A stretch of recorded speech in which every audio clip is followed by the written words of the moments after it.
Throughout our nation's history, there have been many celebrated authors: Hemingway, Frost, and Marjorie Rowlings, to name a few. Among these elite storytellers is one of America's greatest folklorists and authors, Zora Neale Hurston. Yet, what defined my Aunt Zora was not just her accomplishments, but how she went about life, reaching out and touching others while marching to the flicker of her own pen. I think today, more people have to become aware of Zora to understand how she thought for the time period that she was in, so people could understand, to have a conviction, a passion to do something and to understand what it takes. She was a driving force in helping other cultures understand the Black culture, the Black American culture, and also the Black Caribbean culture. She was really instrumental in letting other people hear the voice of these peoples, people who had never heard that voice before, who had never heard that authentic voice before. Zora was born on January 7, 1891 in Notasulga, Alabama. At age 3, Zora's father, John Hurston, a Baptist preacher, moved her and the family to Eatonville, Florida. Jazz musician Oludara captures it beautifully. He has a song called Harlem Country Girl, and I think that's what Zora was. She was a country girl transplanted to Harlem who could be comfortable in both or any environment.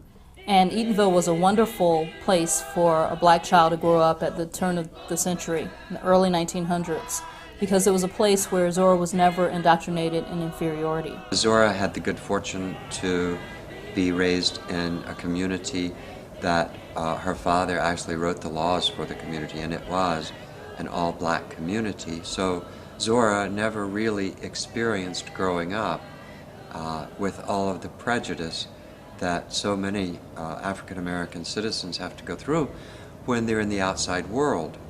One of the first all-Black towns to be formed after the Emancipation Proclamation, it also was the first such town to be incorporated.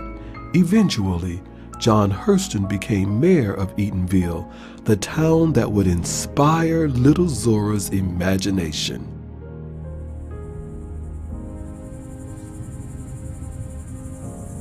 Sure looking pretty today.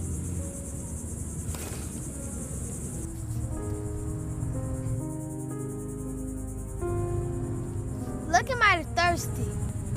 See what you can do about it. Bye. Eatonville was a place where she was sheltered from racism and really taught that she could do and be anything she wanted to do and be. And so, the whole idea of her becoming a writer is pretty amazing, simply because she didn't have any role models for writers around her. But she did see storytellers. She saw storytelling in the form of her father. She saw storytelling in the form of the men and the women sitting on Joe Clark's store porch. So this whole idea of story, of making up stories, of getting to some deeper truth through an imagined tale, was really appealing to her. In her writings, Zora would glorify Eatonville as a Black American utopia. It was her time there that helped to mold her into the great author that she would eventually become, learning her storytelling skills by listening to the men that gathered at the store porch swapping tales. Now, you don't want to do that. See, I ain't playing. Always got something to say every time about All right, y'all still go ahead on it. See where that lead you, boy. See where that lead you. Y'all listen to the old man when he talks. What? That's right. Yeah. What move? I told you, though. It's all right. It's all part of my plan. I sure is if you planning to lose. Hey there, fellas. How's it going? Hey there, Mr. Crooms. Hey, Mr. Crooms. Things ain't changed for Mr. Crooms, yeah. Not if Miss Crooms got something to say about it. Oh, come on now. She wasn't always like that. Not until Daisy Taylor. Daisy Taylor? Oh, that's right. You wasn't around then. You see, Daisy Taylor was known as the town's vamp. Not that she was pretty. Oh, Huh? have a case of Butterhead. Everything looked good, Butterhead. With little patches of hair squatting over her head. And they was held in place by shingle nails. Nah, no one knows whether she did this for artistic effect or lack of hairpins. Shining like little patches of hair. Nah, she got all dressed up for the afternoon and came up to Clark's store.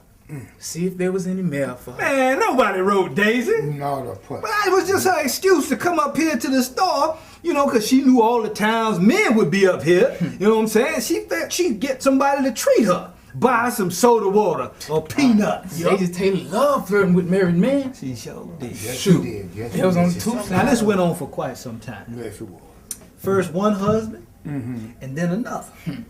But the affair that was the most serious and lasted the longest was with old Mr. Crooms. I even heard he bought a new pair of shoes. Oh, did it? Yeah, that's what they tell me. Well, see, Miss Crooms was a meek little woman. Oh, yeah. She took all her trouble and all her crying, leaving it in the hands of the law. Yes. But the affair came to a head one night during orange picking time. Oh, See, Mr. Crooms, he was over in Oneida picking oranges. yeah, he was. And the town had had its bath, and they were collected here at the store post office with its week's pay in pocket. Oh, man. And old Daisy, she was up in here, you know, trying to get treats that night. But the poach was cold to her that night. So, yeah, I don't care. Isn't that what she said? What Yeah, she she said? was. You don't have to give me old dirty old nickel no way. Mr. Croom give me everything I want. Old Walter Thomas was here on the porch that night. Yeah, Walter Thomas was to hush your mouth. Talking about Albert Cruz. Here come his wife right now. But Daisy, she jumped for back. Yeah, I remember the old gal says that. Who, me? I don't care nothing about old Laura Crooms.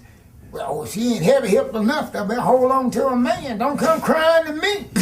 Mercy. Sat up here on the porch and made goo-goo eyes at Laura. And I recall she laughed in the woman's face. Ooh, the nerve of that bitch. And what happened after that was, you know, Miss Croom, she sort of shriveled back and backed off. You know, but shoot, old Daisy, she was having fun now. Huh? She was having fun. She saw the mailbag coming from Maitland. You know, telling me, I'm going here and see about my letter from Oneida. Cause Mr. Croom sure been good to me. Just rubbing it in. Now she flounced on into the store, and then you know, hey, good old folks on the porch had something to say to Laura, didn't they? They began to talk to Miss Croom, kind of egged her on. Yeah. Walter Thomas got right in her ear. Right in the ear. I wouldn't take that if I were you. Why that old piece of nothing had no business taking other people's property. That's what he said. That's right. That's sure what he said. Well, right. I'll leave it all in the hands of the Lord, Mr. Thomas. Nah, Walter wasn't giving up. No, he wasn't.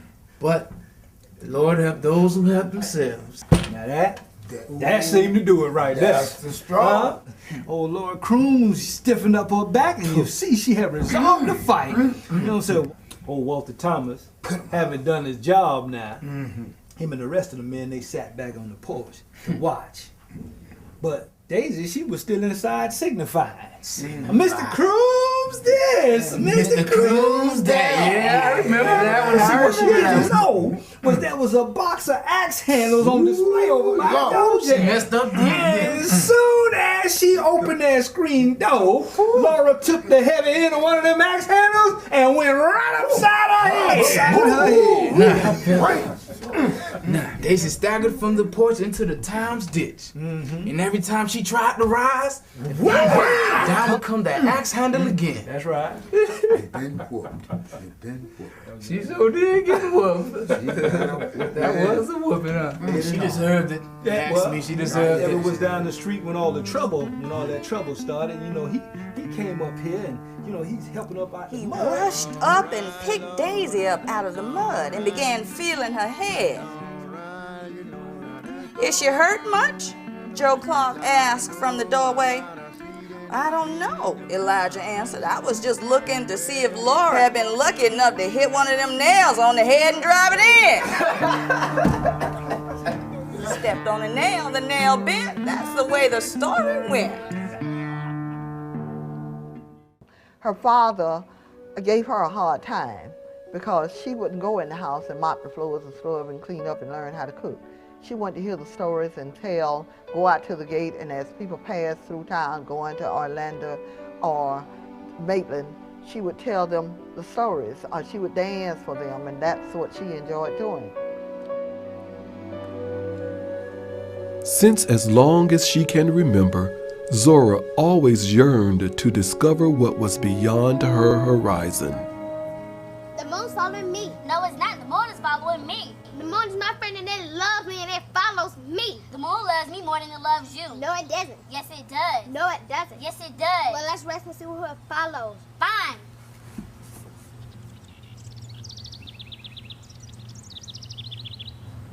You know I'm running away on my birthday. You is where? To the horizon. I'm thinking about sneaking up there. Are you in? Well, it's a yes or no question. Well, okay. Great. Meet me right here on these exact steps on my birthday. Okay.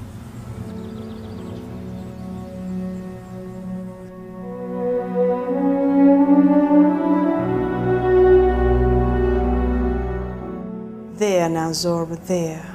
But she promised, Mama. She promised she'd be there. But why'd you want to run off to the horizon anyway?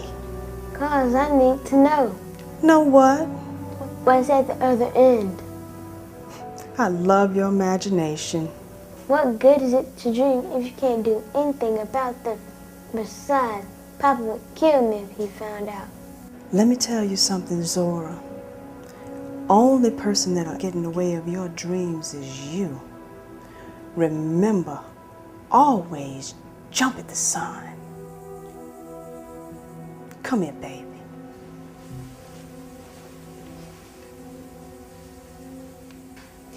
You may not get there, but your feet sure will leave the ground.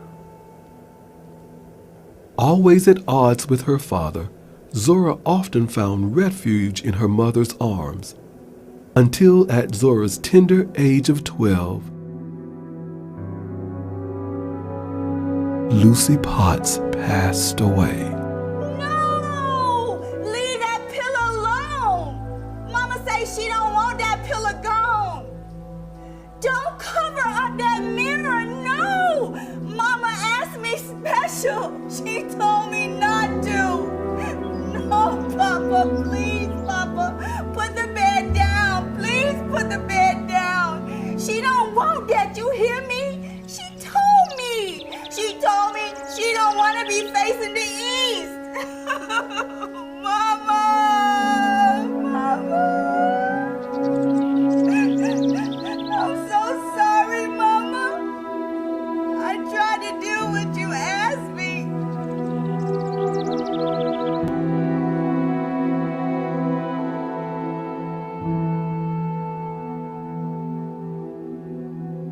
The loss of her mother was devastating for Zora. Yet John Hurston remarried shortly after, and she, along with her brothers and sister, were sent off to boarding school. She had some bad experience with life, but this was something that was innate in her. She had to be a writer. She had to tell the stories. John Hurston eventually stopped paying Zora's school tuition. She was left with no choice but to return home with her father and new stepmother, forcing Zora to face the first major crossroad in her life. You best watch your mouth. You ain't my mama, so don't you dare try to boss me around. Sleeping on my mama's feather bed don't make you my mama. And another thing, mama made that bed herself, and she carried it here all the way from Alabama. And she said on my wedding day it would be mine, and I aim to have it. That's it. I've had more of you. Papa, you know I'm right. You know that's mine. And there's no way I'm letting some mullet head, screw neck, hog nose, puzzle-gutted, camelback toe cheat me out of it.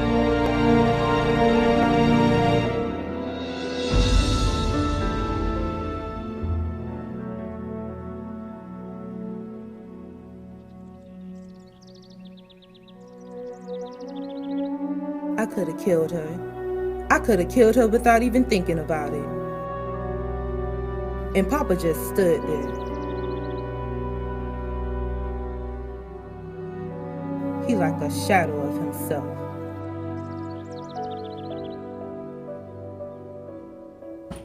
Is that what love do to you? I ain't never gonna let no man take control of me like that. Never. My vision say I got me some living to do, and I sure can't find it around here.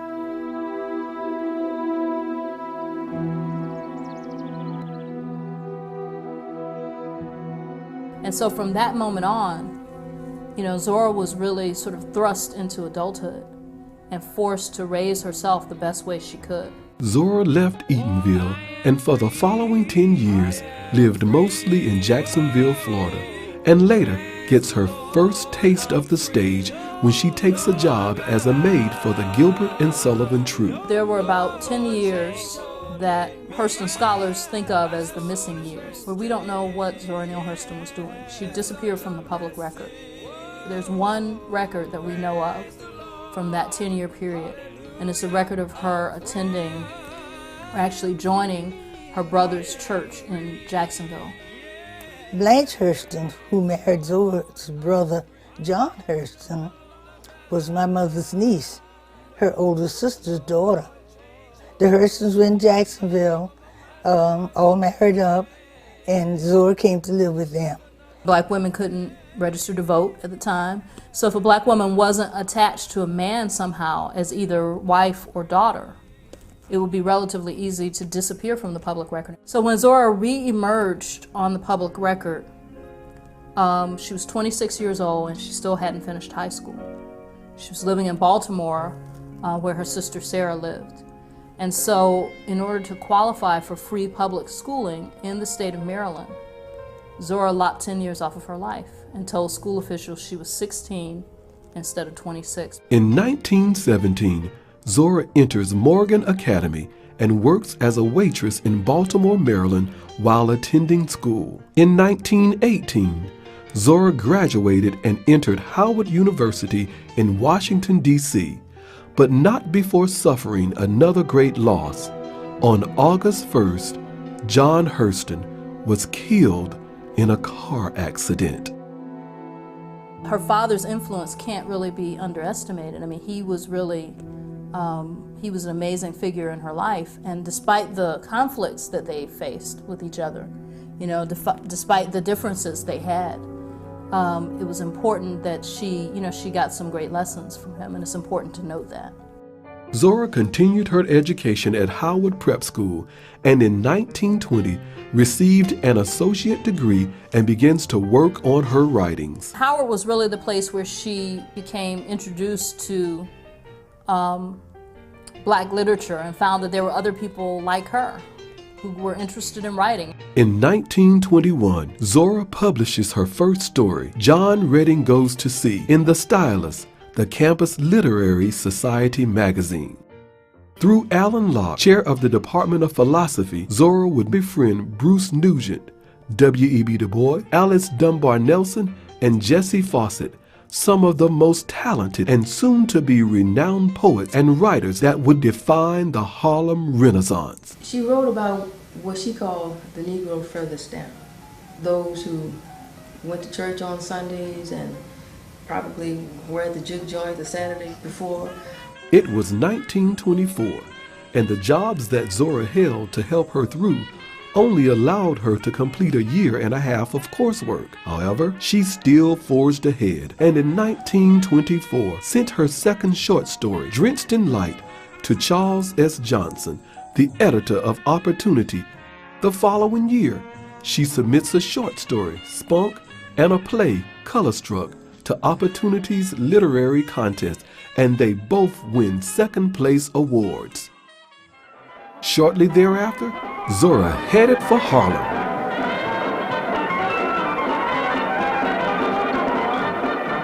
And Zora had read about this movement and all of the work that was coming out of this bubbling renaissance of Black culture in Harlem. So when she got the letter suggesting that she consider moving there, she quit Howard with $1.50 in her purse and moved to New York City and said, okay, I'm in. Zora moved to 131st Street in Harlem. She met American novelist Fannie Hurst and took a job as her secretary. She then co-produced the literary magazine Fire, along with Langston Hughes and Wallace Thurman. Though only one issue was published, Zora became one of the leaders of the literary renaissance happening in Harlem, the flowering of African American literature, art, and drama. What's important about the Harlem Renaissance is that it was a period of artistic and political awakening among Black Americans. Black people had come to the cities in large number for the first time, and it signaled opportunity for artists, writers, painters, and sculptors. So there was just a sense that everything was possible. Now, ironically, white America, according to F. Scott Fitzgerald, in the 1920s was experiencing the jazz age. Jazz and blues, staple music of the South, came to the North with the Great Migration and was played in the nightclubs and hotspots in Harlem, where the queen of the Harlem Renaissance can regularly be seen partying with the best. Zora Neale Hurston loved people. She loved humanity. She didn't hold prejudices. She was very open and receptive. I think people saw that and responded to that. She would later meet Annie Mayer, one of the founders of Barnard College, and was accepted into Barnard College on a scholarship. She majored in English, but also started working with the father of American anthropology, Frank Boas. She began taking classes at Columbia University and continued her work in anthropology by taking up field work measuring people's heads in Harlem. This was a science wherein you measure skulls, and the idea behind that was the larger the skull, the bigger the brain, and therefore the more intelligent someone was, and all of this kind of thing. She was aware, very aware of the legacy of anthropology as a racist tradition, a pseudoscience tradition, a tradition that portrayed African people and other so-called natives as primitive, as barbaric, as something pre-modern. Boas, on the other hand, had the doctrine of cultural relativism that argued that every culture is really has the same merits and the same ethical value and so on as any other. He was in the process of collecting data, and he sent Hurston because she was the best person to collect that data. She was the best person to approach African Americans and measure their heads. Langston Hughes talks about walking through Harlem with her, and he would say that she would just stop anybody on the street and measure their heads, and they were okay with it. And as he said, she was the only one who could do that, even amongst African Americans, to do that and get away with it, and it was okay. It was who she was and how she did things. In 1927, Hurston received a fellowship for $1,400 and drove to Florida in her own car, which she affectionately called Sassy Susie, to collect folklore. After she came back from Barnard College, she said she went home to Eatonville and in her best Bernardese accent, she would ask her old neighbors, what do you know about folklore and folk songs? And the neighbors say, nothing like that around here. She said, maybe over in the next county. So she stopped talking Bernardese and really, got with them. Hurston met and married her Howard University classmate Herbert Sheen. But the marriage would not survive the honeymoon stage. Zora, who has often claimed to have visions that have guided her through her life, was hearing the beckoning call of her profession. It was a calling she could not resist. Zora returned by car to New York City with Langston Hughes. It was upon her return that she would meet Charlotte Osgood Mason, once again coming to another crossroad in her life.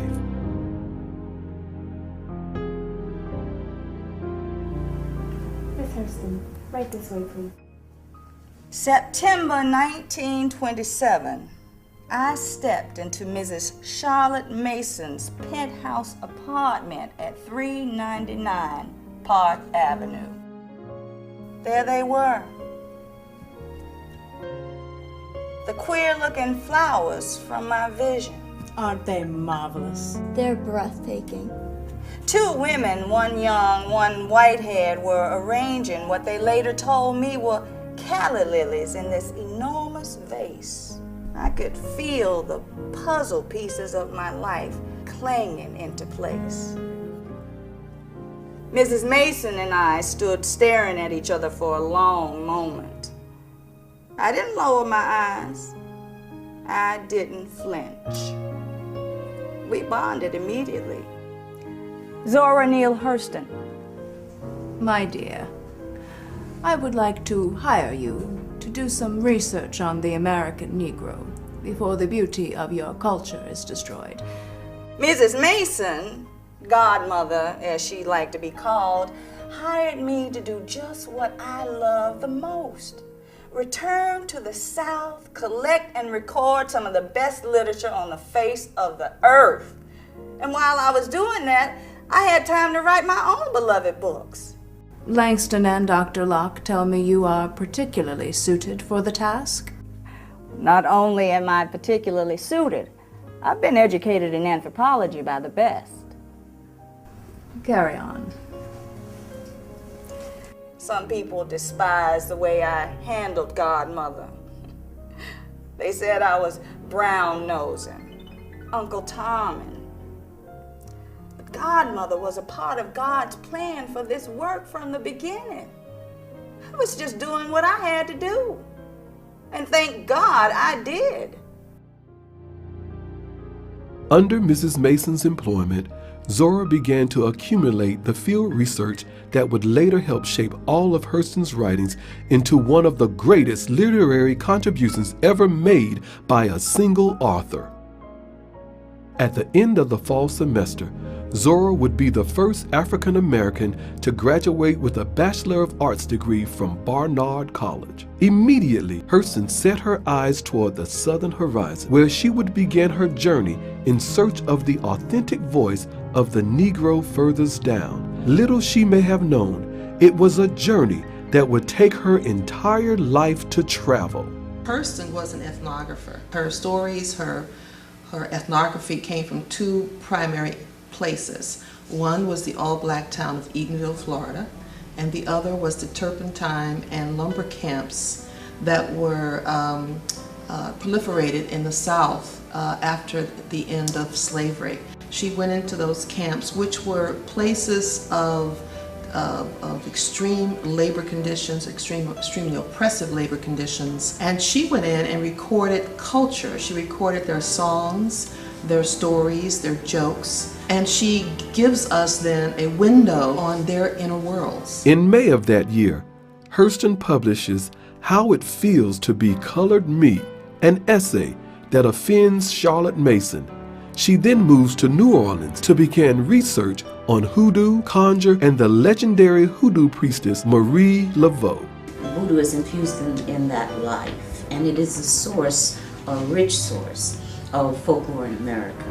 And the lore that is in New Orleans is definitely about the voodoo and the practices of the people. So you couldn't escape it. Then in the course of her work, she understood the dual vision that was a part of that culture. In June 1930, Hurston worked on the play Mulebone with Langston Hughes, only to later break with Hughes over its authorship. It's hard to break a strong person like Zora Neale Hurston. She was not going to let anything stop her from being a storyteller, a writer. In August of 1933, luck started to turn for Zora. She moved to Sanford, Florida, and wrote Jonah's Gourdvine in just 9 weeks. And in May 1934, it's published, quickly becoming a Book of the Month club selection. She follows that success in October 1935 with the publishing of Mules and Men. Hurston had completed and published a volume of folklore, Mules and Men, and as a follow-up to that, she wrote a grant application to the Guggenheim Foundation in New York City and said that she wanted to extend the research that was made up the third portion of Mules and Men, which was called Hoodoo in New Orleans. And she wanted to do a comparative analysis by traveling to the Caribbean and looking at similar beliefs and practices in the Caribbean. The following year, she's awarded a Guggenheim Fellowship and travels to Jamaica to study West Indian Obeah practices and to Haiti, where she wrote, "Their eyes were watching God in only 7 weeks." At that point in Haiti, you hear this phrase less often in the present day, on est respect, which is a Creole phrase that means honor and respect. But this is the traditional Haitian greeting. And I think that Hurston is somebody who just embodied that whole ethos of honor and respect. And at the same time, a creative person and somebody who did not just learn somebody's language, but would also learn their songs, would learn their dance steps. A person who was relating to everybody in a respectful but an equal footing. She returned to the United States in March 1937 to promptly publish her ultimate classic, Their Eyes Were Watching God, only to return to Haiti 2 months later on a renewed Guggenheim Fellowship. In March 1938, Zora writes, "Tell My Horse." She then signed up with the Federal Writers Project to work on The Florida Negro, collecting and recording Florida folklore. First time I saw Zora, really, the director of our WPA Writers Project came out into the editorial room and said that Zora Neale Hurston, the black novelist, has signed up, is coming on board, and is going to pay us a state visit. And at that time, no blacks had ever set foot in the all-white office of the Writers Project. And Dr. Core said, you know, Zora has been feted by New York literary circles, and is therefore given to putting on certain airs, such as smoking cigarettes in the presence of white people. So we'll all have to make allowances for Zora. So sure enough, Zora came, and Zora smoked, and we made allowances. I think she was a person I would have liked very much. A lot of fun, a lot of laughter, and she kind of encapsulated the motto of my family, which was, we're not here for a long time, we're here for a good time. In those days, of course, Jim Crow, racial segregation, Jim Crow was looking over your shoulder, no matter everywhere, black and white.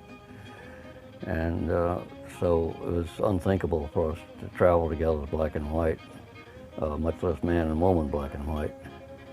So I would send her ahead as a scout, and she would go into the communities and identify people who had folklore, you know, on the brain. This song is called Shove It Over, and it's a Latin rhythm, pretty generally distributed all over Florida. Get in Illinois, I'm going to spread the news about the Florida boys. Shove it over. Hey, hey, hey, can't you line it? Oh, shack-a-lack-a-lack-a-lack-a-lack-a-lack-a. Can't you move it? Hey, hey, can't you try? Eat him up whiskers, he won't shave. Eat him up body lights, he won't bathe. Shove it over. Hey, hey, hey, hey. Stetson Kennedy said, we have this woman who wants to come and do field work with turpentine workers here in the area. My grandfather, Gordon Bullard, and his brother, James Henry Bullard, were in the industry, and they owned several turpentine stills operations. So that's what Zora would do, and go ahead as a scout, and very often she had to sleep in that beat-up Chevy of hers because there were no motel accommodations for colored people, as they said in those days. My grandma said, well, she's welcome to come. She didn't view it as a threat or anything like that. They wanted to collect songs, stories, that kind of thing. And at that time, my grandparents were living here in town. And so she stayed in one of the houses out there that the family owned. And my grandmother noted while she was here that on different occasions, she loved to wear the big hats and have parties and that kind of thing. And so when she left, my grandmother gave her one of her hats to take with her that had a big ostrich feather on it. I remember them telling about that because Zora was quite a You know, she was quite an exhibitionist when it came to dressing and having a good time. And so she did a lot of recording of stories from turpentine workers across the state of Florida. Project director, Dr. Course, had asked if anyone had heard from Zora. I recall on one such occasion she wrote a letter apologizing for the long silence and how she had gotten into a mood where she simply couldn't stand the sight of paper. All I can say is that now and then I am attacked by some spell of withdrawal. Something keeps me from communicating with the outside world. Perhaps I've told you that it used to come over me even as a child, and I would hide under the house all day at times, sneak into the garden and eat raw potatoes rather than go inside and eat warm meals. There'd be periods where she couldn't look at paper, and then would come a burst of creative energy and she would sail into it. My grandmother recognized right away that she was an extremely educated woman, that she was an extremely articulate woman, and even though in the South at that time there was a great, chasm between the races as far as segregation was concerned, you would be surprised at how closely dependent they were on each other, and in some cases there was a lot of more mutual understanding than some people are aware. In June 1939, Hurston published Moses, Man of the Mountain, and received an honorary Doctor of Letters degree from Morgan State College, and later married Albert Price III. He was 23, she was 48. Unfortunately, the marriage did not work and they lived together infrequently for about 6 months.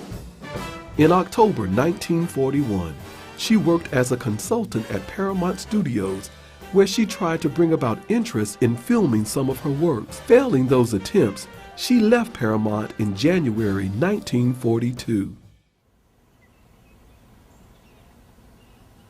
Zora put her disappointments behind her as she continued her journeys through the South.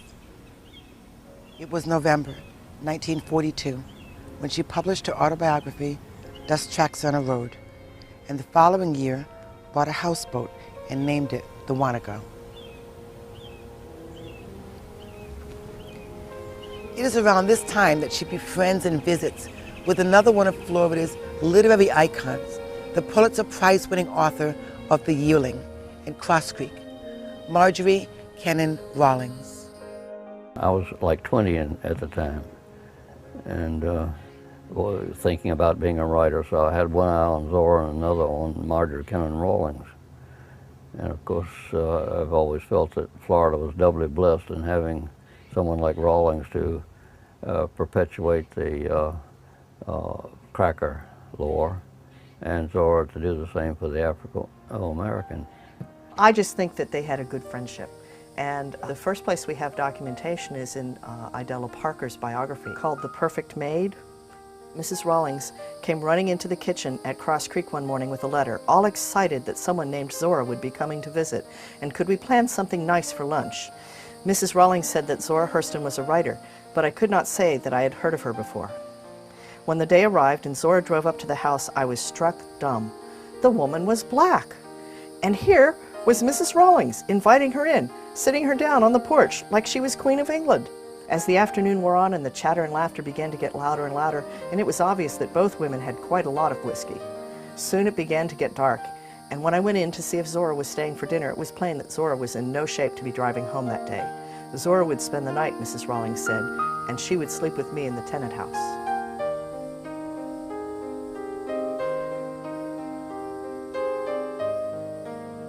So 3 years later, in December 1943, Rawlings writes a letter to her husband, Norton Baskin, who's away serving in the ambulance corps in Southeast Asia.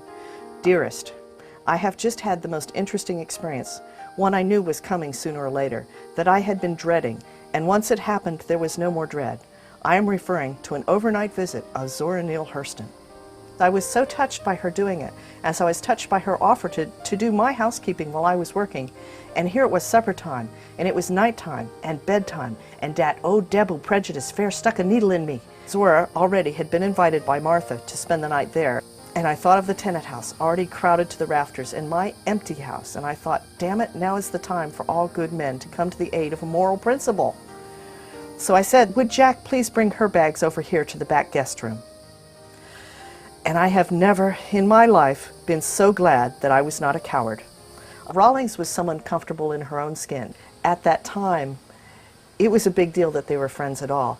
But I think Zora Neale Hurston challenged her, and I think brought out more in her, and I think perhaps maybe even she tickled a little for Zora Neale Hurston there. It was a tough time for them to be friends because of what I wrote about the needs of segregation and the community expectations.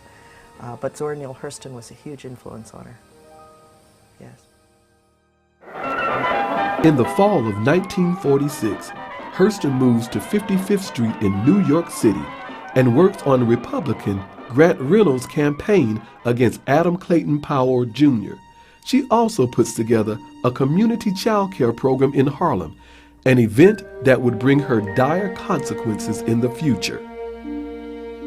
In 1947, she traveled to Honduras to research black communities in Central America, settling in Puerto Cortes, where she resided until March 1948, and wrote what would end up being her last novel, Seraph on the Suwannee. Zora was on top of her career when she returned from Honduras and moved to 140th West 112th Street in the fall of 1948. With the successes of Mules and Men, Jonah's Gourdvine, Their Eyes Were Watching God, Tell My Horse, Dust Tracks on a Road, and on the verge of publishing Seraph on the Suwannee, Zora appeared to be well on her way to being immortalized as perhaps the greatest African-American folklorist and author of the 20th century when the unthinkable happened. In September 1948, Zora Neale Hurston was arrested on charges of molesting the 10-year-old son of a former landlady. Zora rented a room from a lady named Mamie Allen who had a son named Billy who had exhibited a lot of misbehavior. And Billy eventually, long after Zora had moved on, accused Zora and two other adults of sexually abusing him and two of his friends. There have been several explanations for why this young boy would lie about Zora.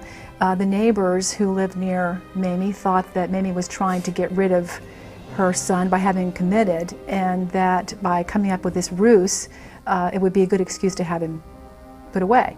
What happened is, unfortunately, even though those kinds of cases that have to do with juveniles are kept secret, a court reporter leaked the information to a Baltimore black newspaper, which spread it nationally, and it ruined Zora's reputation.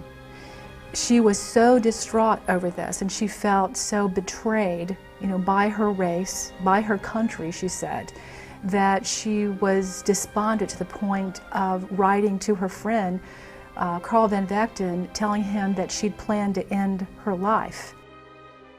Zora moved to the Bronx, where she lived in seclusion. Who are these people? The people I love, the people I have tried to celebrate every time I write.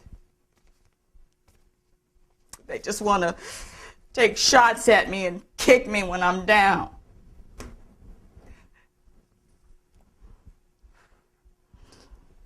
I thought I had licked out of all of sorrow's pots.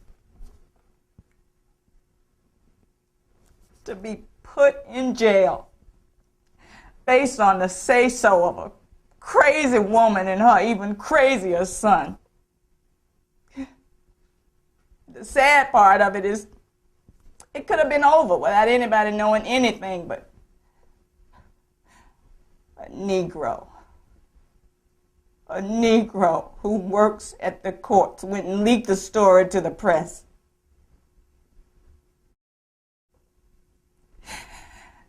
My people, my people.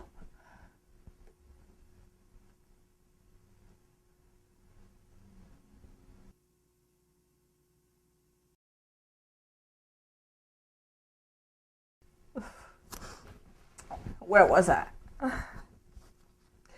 Dear Carl and Fanya, no, you by no means invaded my privacy. A dozen times since this horror struck me, I have crept to the phone to talk about it with you.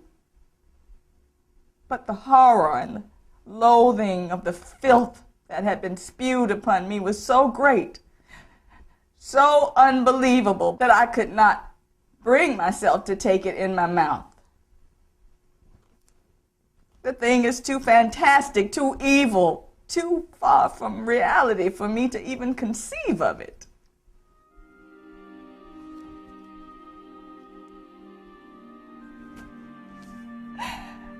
Oh, Mama. Mama, I need you so bad. Is this what I get for jumping at the sun, Mama? A ratty old room in the Bronx that I can't even walk outside of? Is this what you protected and encouraged me for?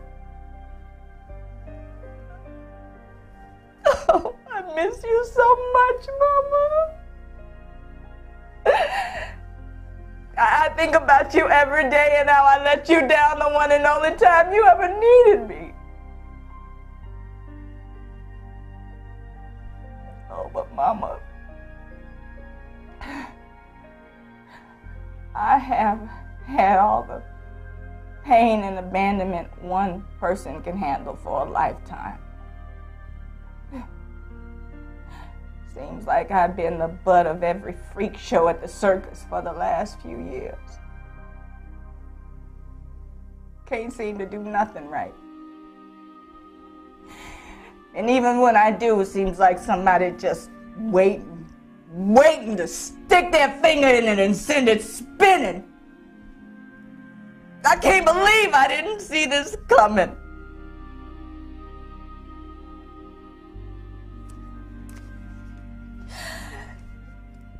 I'm sorry, Mama.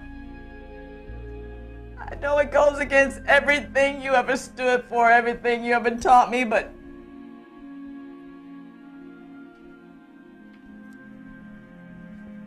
Carl and Fanya,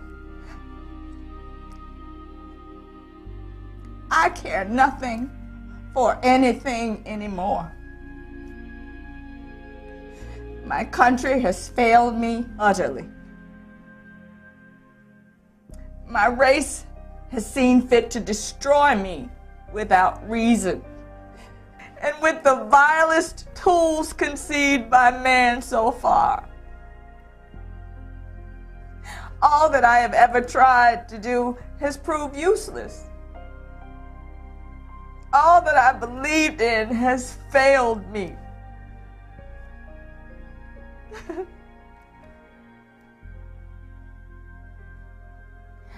I have resolved to die.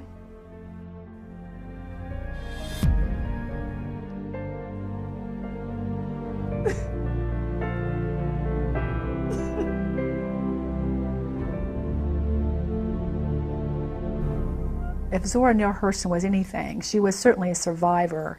Her friends stood by her, Fannie Hurst, Carl Van Vechten, Marjorie Kennan Rollins, all wrote her letters of support. In fact, she thanked them for their magnificence of spirit.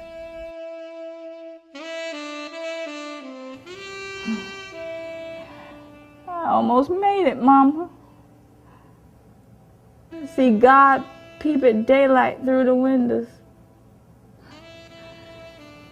And just prop myself up right here till the mailman come in the morning.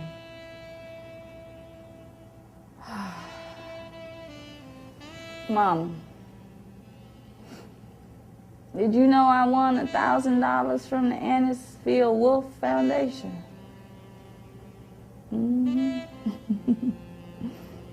See, I think that was back in 1943. Won it in race relations. Now, if that ain't hitting a straight lick with a crooked stick. Took that money and bought myself a houseboat. Called it the Wanna Go. Just like me, always wanting to go somewhere. I birdied it in Daytona Beach at the Howard Boat Works. Not one word about race from them other boat owners. Sailed it all the way back to New York by myself in 1944.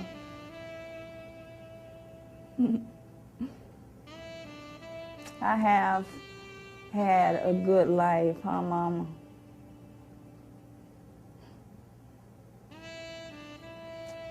How many people know what it is to live like that?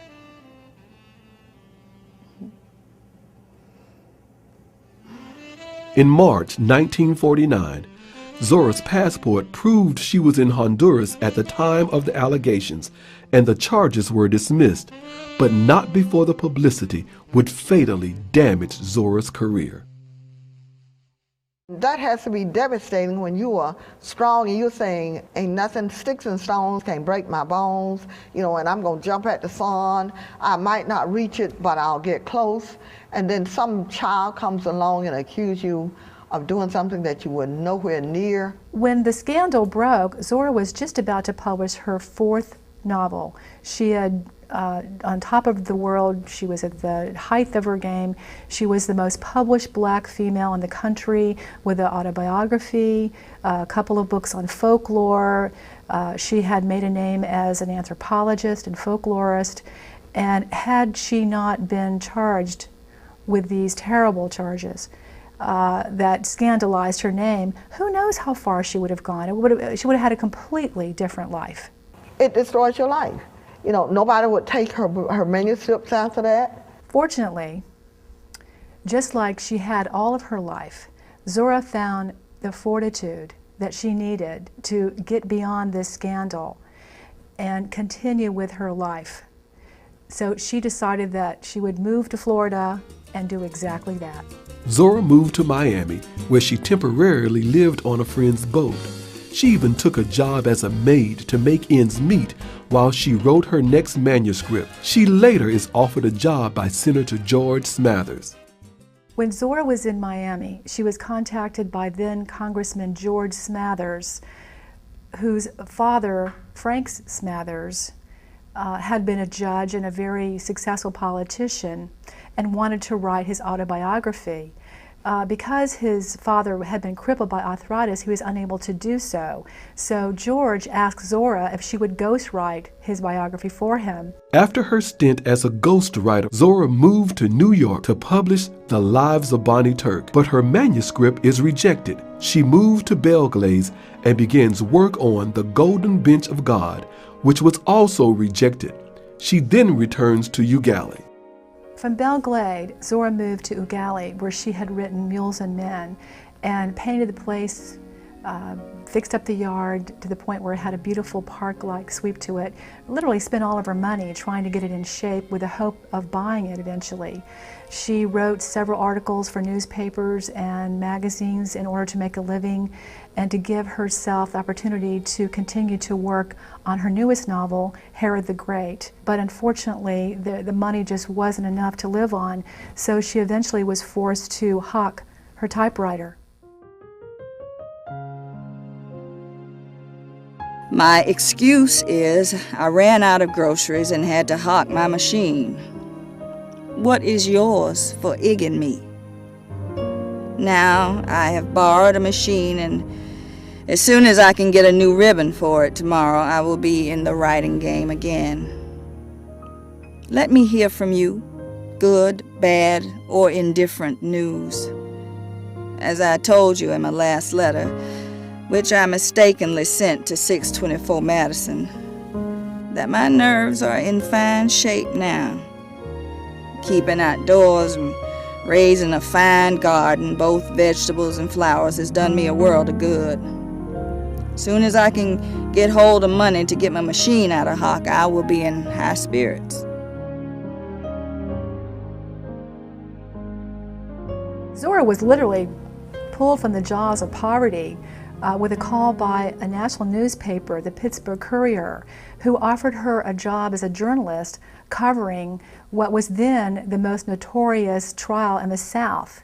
It was the murder trial of a woman named Ruby McCullen, who had been accused of killing her white lover, who happened to be a state legislator and the most popular doctor in Suwannee County.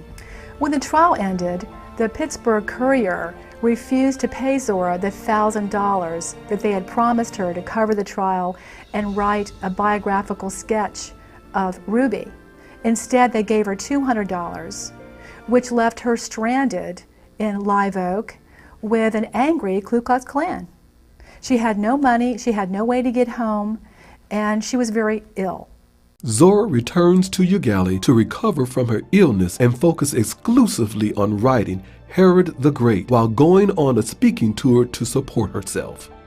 In 1955, Hurston writes a letter opposing the Brown versus Board of Education Supreme Court decision on segregation. This stance further eroded her public perception. What was an issue in her mind was that if you wanted to make some kind of a change, if you wanted to work towards some kind of improvement, then what you would do is to create institutions that were equal to white institutions, not take blacks out of their institutions or require them to be, bused to other schools or what have you to sit next to whites, as though sitting next to whites was the answer to the problems. When the Brown decision was announced, Zora was in favor of desegregation. She believed that segregation was onerous, but her objections to the ruling were mainly based in her objection to the timing. The 1950s were a very volatile period, a very violent period in our history. As a matter of fact, lynching was as common and as much part of the landscape in Florida as the Okeechobee River. She was also aware of the Scottsboro Boys incident that had occurred here, and that legislating desegregation was a big mistake, that forcing people to live together who historically had not, at a very violent time in our history, would only breed more violence, more resentment.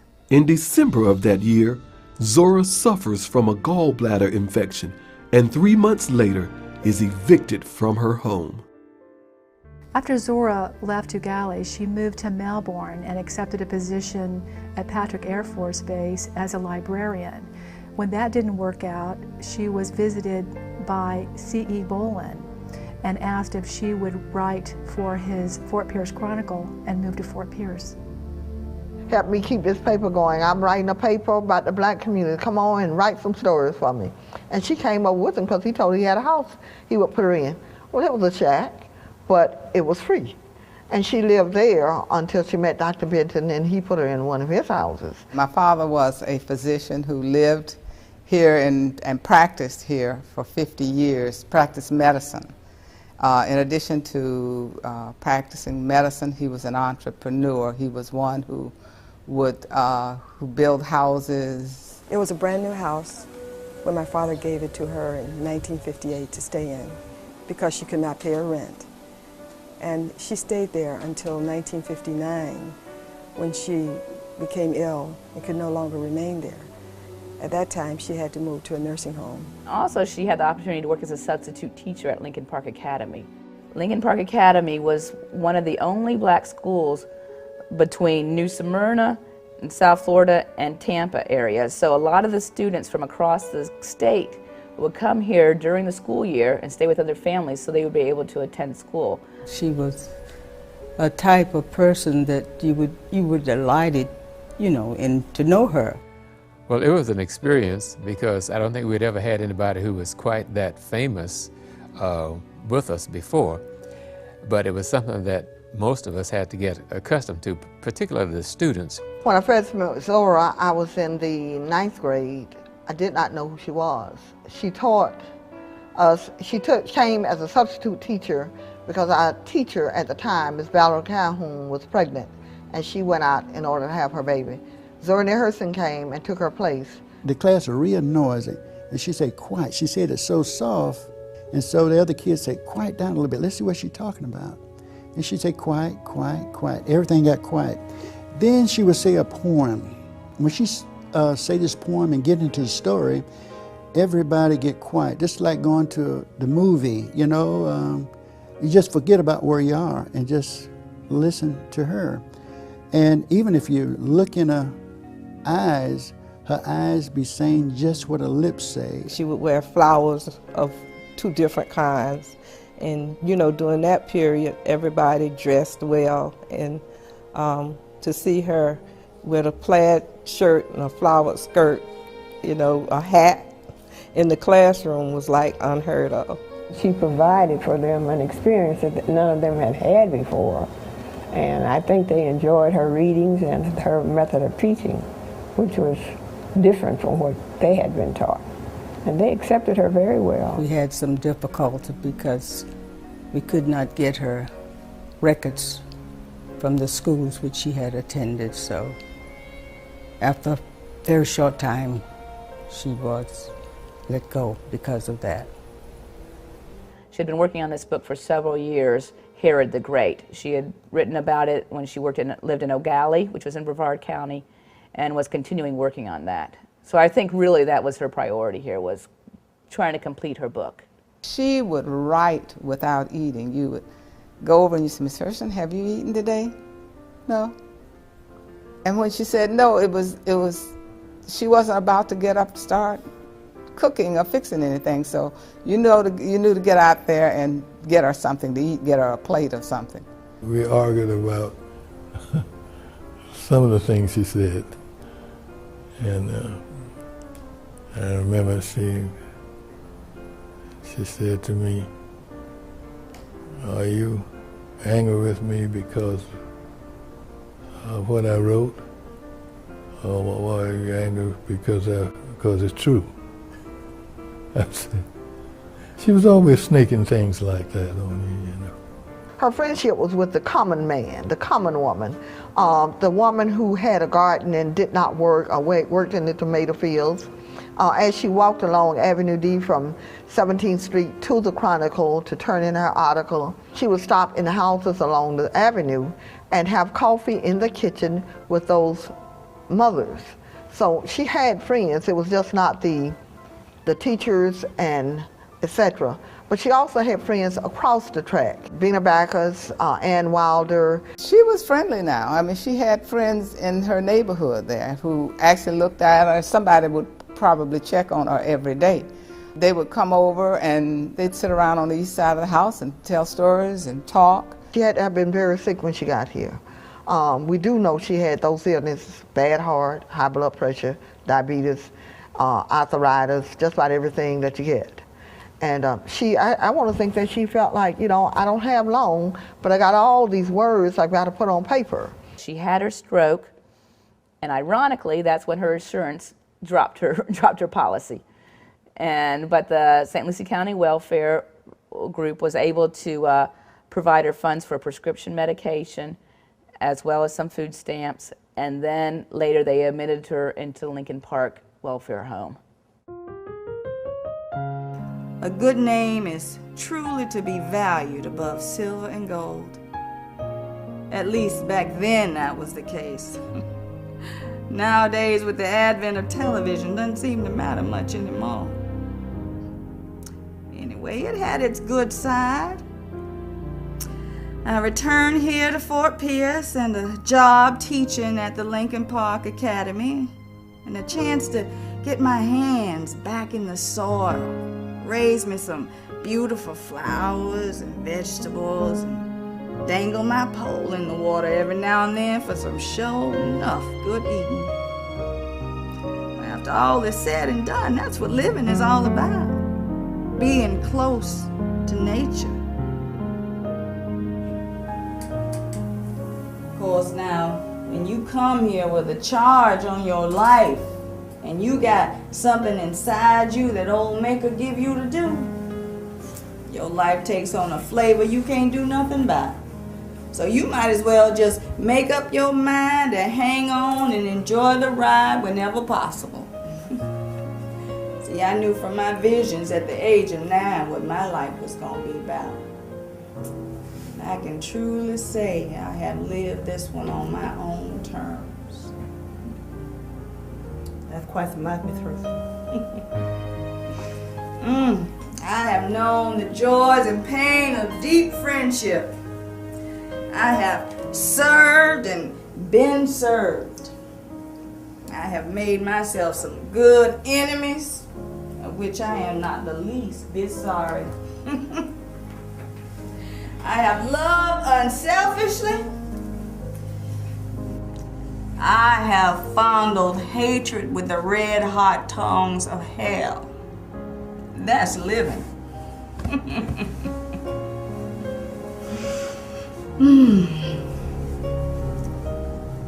And as far as death, I'm not afraid. What is there to be afraid of? The stuff of my being is matter, ever changing, ever moving, never lost. Nothing is destructible. It merely changes forms. When this consciousness we know as life ceases to be, I know that I shall still be part and parcel of the world. So when it's my time to rendezvous with old death, I shall lift my glass in a welcome and toast. Look forward to the adventures on the other side of the horizon. That's quite some story, Miss Hurston. You need your rest.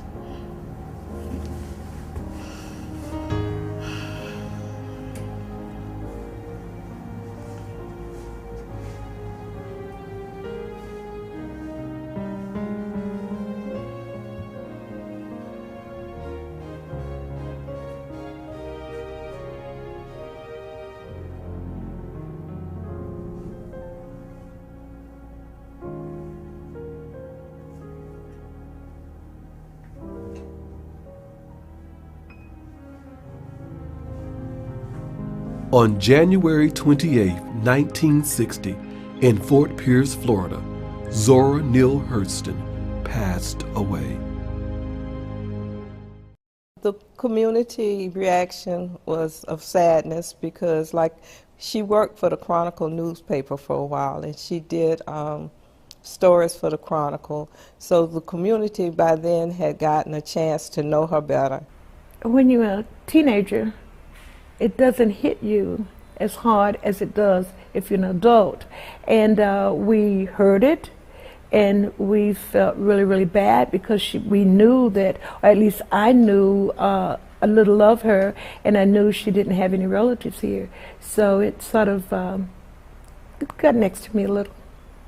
I know my parents were gold-hearted people. They make sure that everyone was treated, with the utmost dignity.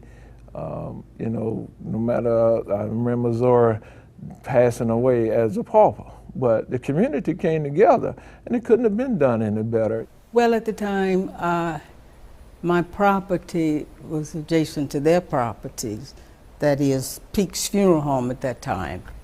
And the late Mrs. Helen Peake told me that they had her body and that she had nothing. So I said to her that possibly I would make it my business to go out and see if I could find some funds for her, and so I did. Money was collected. Some $600+ were collected to assist with her funeral. People who had known her the short time that she was here, and of course a lot of those came from Lincoln Park because she was there daily, but other people in the community also came. I still feel that at that time she was not perceived with the same idea that she is today. This was just something that people did out of courtesy and out of a sense of appreciation and duty, more than because they really knew who she was. Even when Zora passed, You know, it was just somebody else dying in the community, being buried. We still didn't know who she was.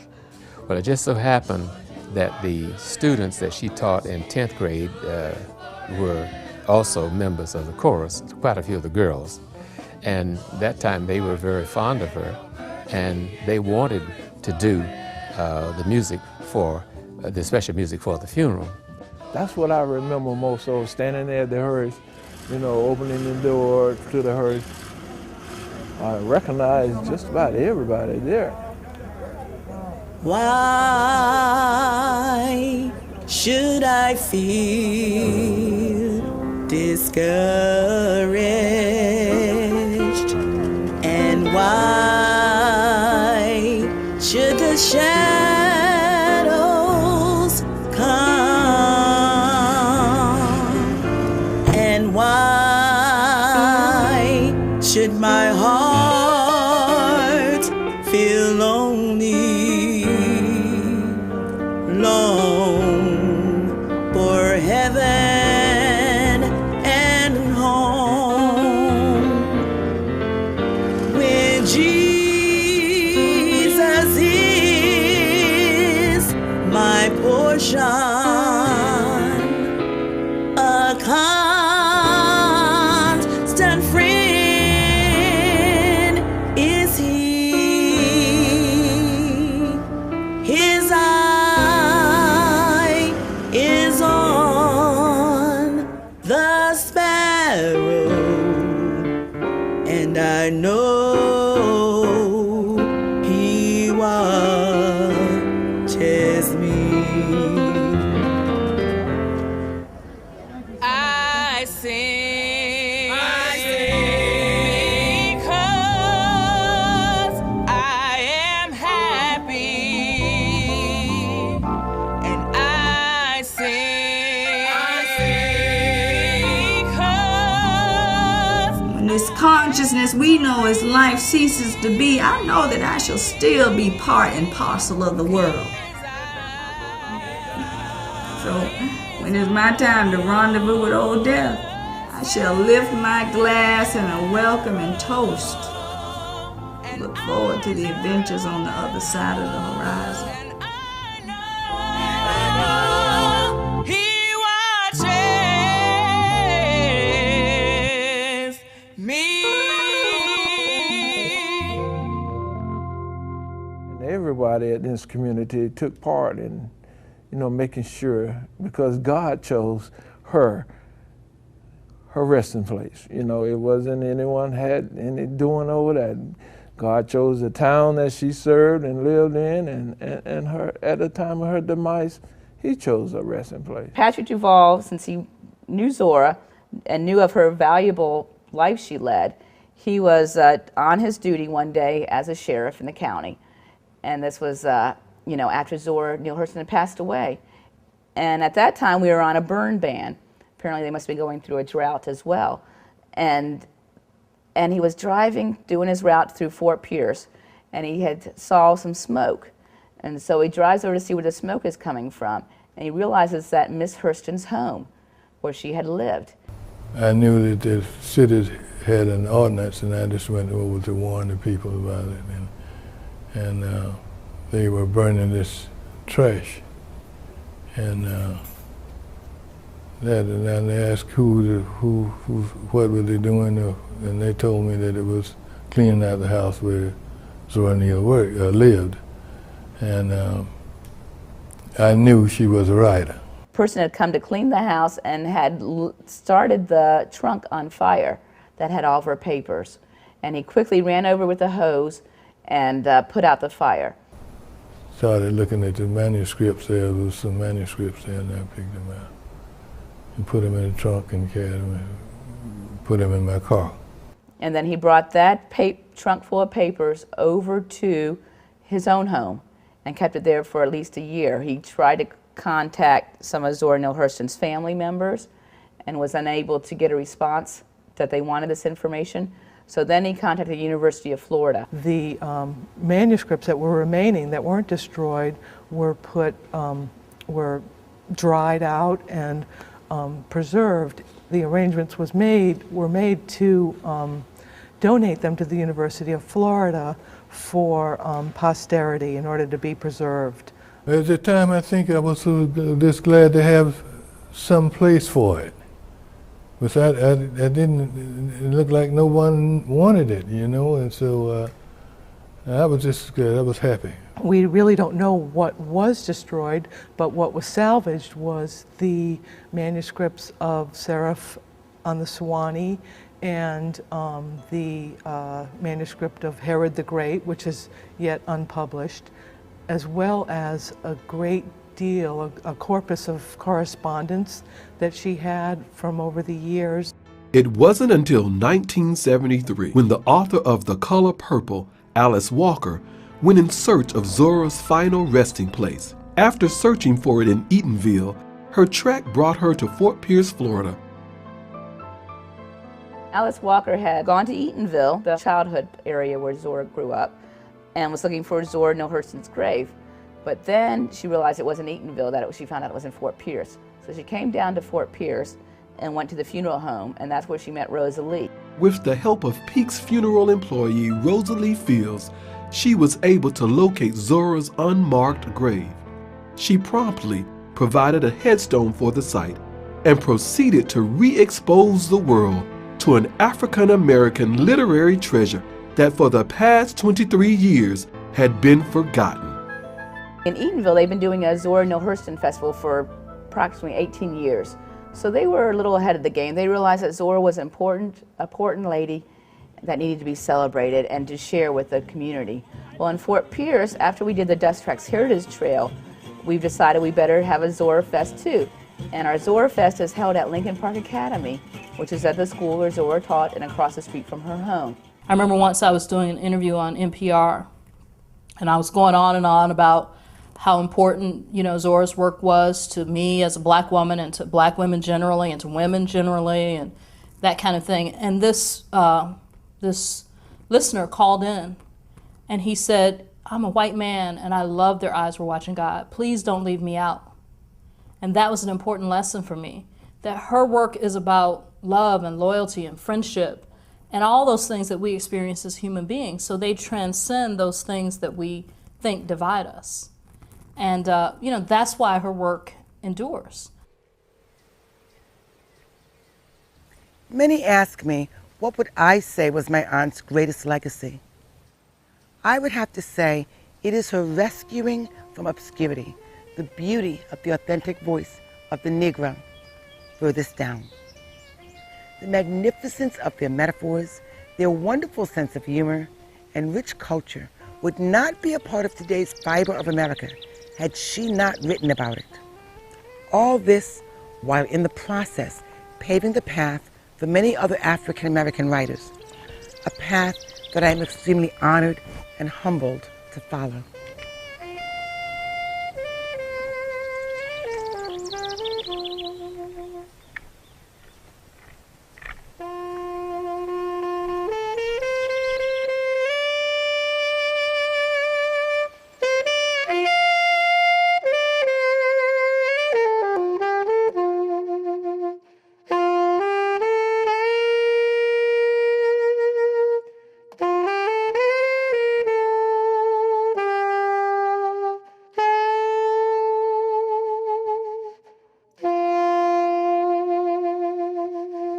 Ladies and gentlemen, the most published Negro female in the United States and our honorary doctorate degree recipient, Miss Zora Neale Hurston.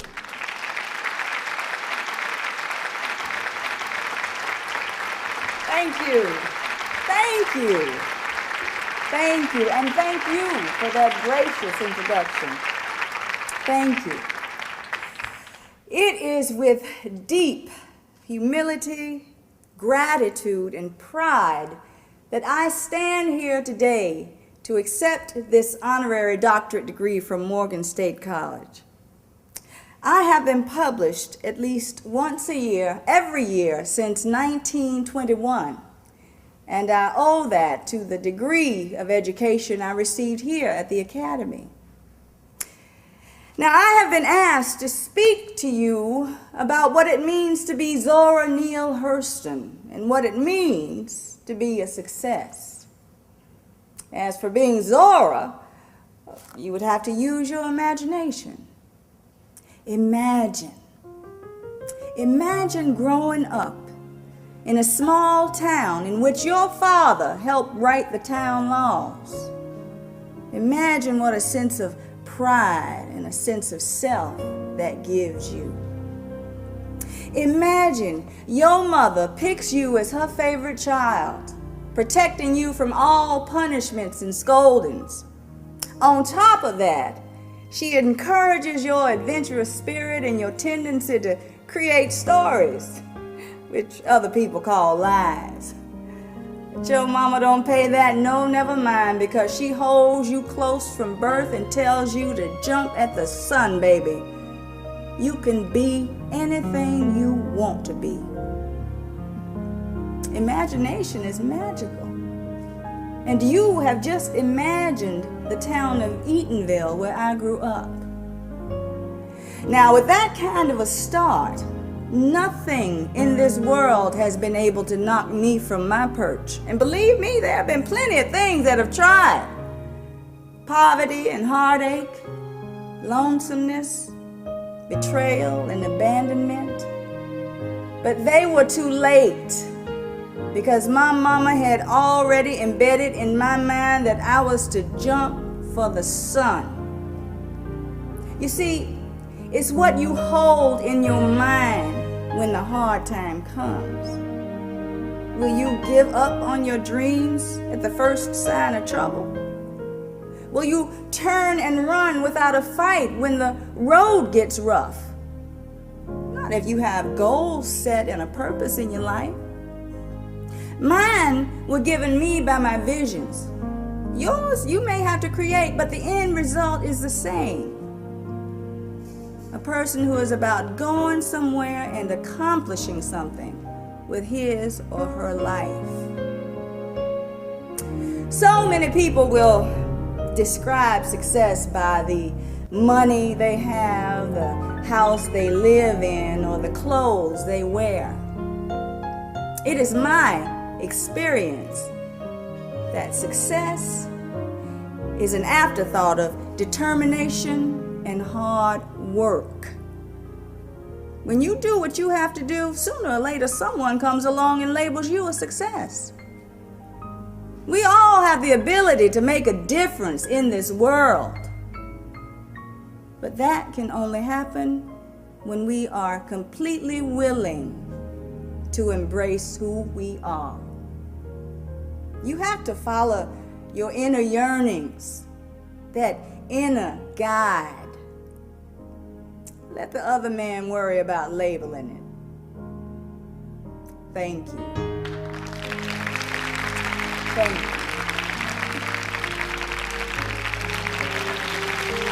Thank you.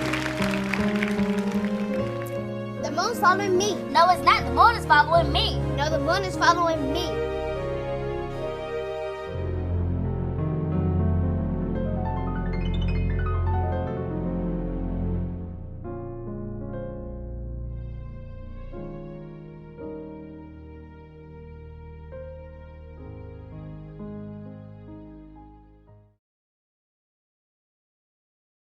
If when you give the best of your service,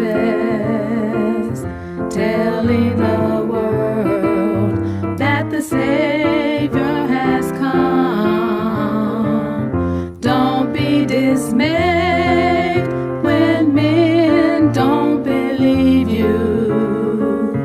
He'll understand and say, well done. Misunderstood, the Savior of sinners hung on the cross. He was God's only Son.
redemption.